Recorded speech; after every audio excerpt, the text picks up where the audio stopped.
Você já deve ter ouvido falar que no Espiritismo não existem dogmas, não é?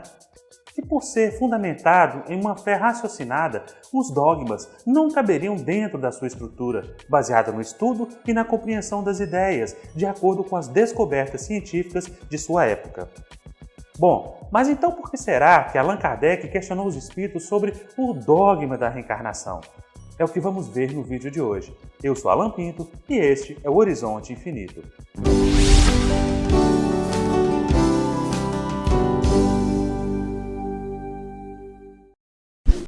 Na pergunta 171 do Livro dos Espíritos, Kardec quis saber em que se funda o dogma da reencarnação: na justiça de Deus e na revelação. A resposta é um pouco longa, mas nosso foco aqui não é a resposta, e sim a pergunta, principalmente no que se refere ao dogma da reencarnação. Como assim, dogma da reencarnação? Dogma é um termo de origem grega que significa literalmente o que se pensa é verdade. Na antiguidade, o termo estava ligado ao que parecia ser uma crença ou convicção num pensamento firme ou doutrina. Posteriormente, passou a designar aquilo que caracteriza cada um dos pontos fundamentais e indiscutíveis de uma crença religiosa. Essa característica fez com que o termo dogma fosse usado muitas vezes em sentido pejorativo, principalmente por pessoas de orientações religiosas diferentes, ateus e agnósticos, para se referir a qualquer crença baseada exclusivamente na fé imposta, sem discussão ou rigor científico. Para a filosofia, o dogma pode ser entendido como a possibilidade de conhecer a verdade, a confiança nesse conhecimento e a submissão a essa verdade sem questionamento. No século XVIII, o dogmatismo racionalista pregava a total confiança na razão como meio de se chegar às verdades estabelecidas. Tá, mas o que isso tem a ver com o Espiritismo? No século XVIII, é marcado por profundas modificações no contexto político, econômico e social no mundo inteiro. A Igreja vinha perdendo seu poder desde a Reforma Protestante, lá no século XVI.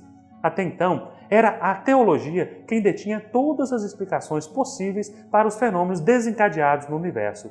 Quem não conhece o famoso caso de Galileu Galilei, preso e julgado por heresia pela Santa Inquisição em 1633, por defender e divulgar a teoria de Nicolau Copérnico de que a Terra, assim como os demais planetas, se move ao redor do Sol. Para evitar que fosse queimado vivo, Galileu Galilei se viu obrigado a renegar suas ideias através de uma confissão, lida em voz alta perante o Santo Conselho da Igreja.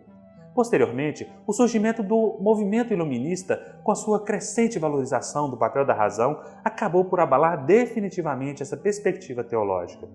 Para os iluministas, a intromissão da Igreja nos assuntos econômicos e políticos era um tipo de hábito nocivo ao desenvolvimento e ao progresso da sociedade. Até mesmo o pensamento dogmático religioso era colocado como uma barreira entre Deus e o homem. O pensamento iluminista acreditava que a natureza divina estava presente no próprio indivíduo e, por isso, a razão e o experimento eram meios seguros de compreensão da essência divina.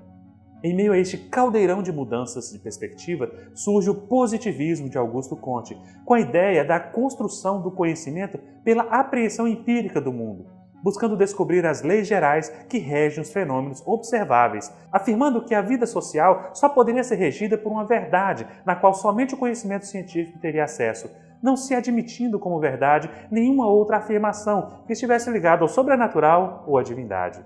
Esse novo modo de pensar repercutiu por toda a Europa, de forma muito mais intensa ainda na França, abrindo as portas para o progresso da humanidade no momento em que o homem contava com pleno gozo de sua racionalidade. É exatamente nesse período que surge, então, uma nova ciência que vinha revelar aos homens, por provas irrecusáveis, a existência e a natureza de um mundo espiritual e as suas relações com o mundo corpóreo. Coube, então, ao professor lyonês Hippolyte Léon Denisard Rivaio, mais conhecido como Allan Kardec, a concepção e estruturação desse conhecimento.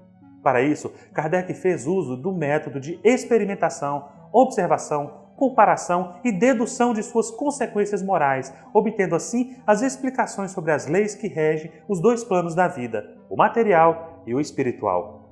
Essa ciência, a qual ele batizou de Espiritismo, possuía também um viés filosófico por possuir uma conotação própria e interpretativa da vida, estruturando-a em dois pilares distintos, o da ciência e o da filosofia. Para Kardec, podia-se traduzir filosofia por entendimento, ciência por conhecimento, moral por bem proceder e religião por amor a Deus.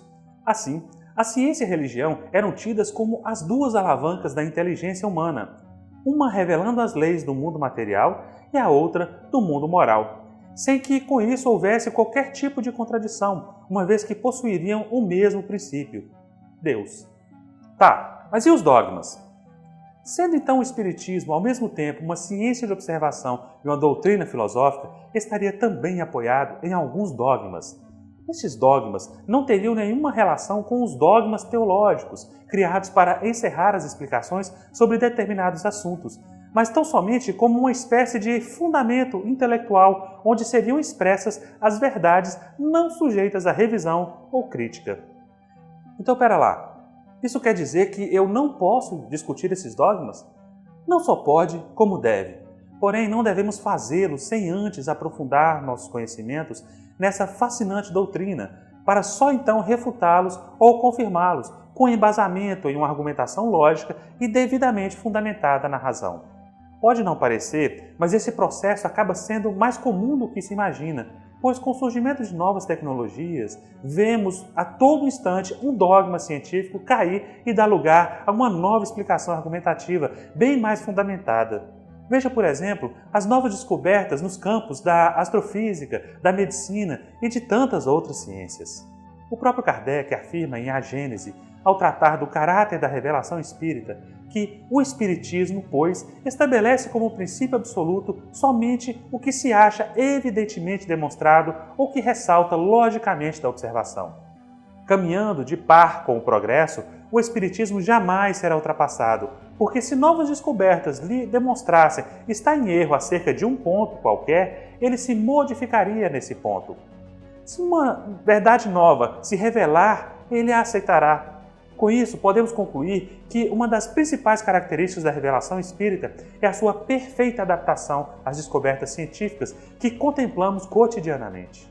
Mudar um dogma ou um ponto de vista nunca foi problema. O problema é achar que não temos nada a ser modificado, legitimando o arbitrário e absolutizando o relativo.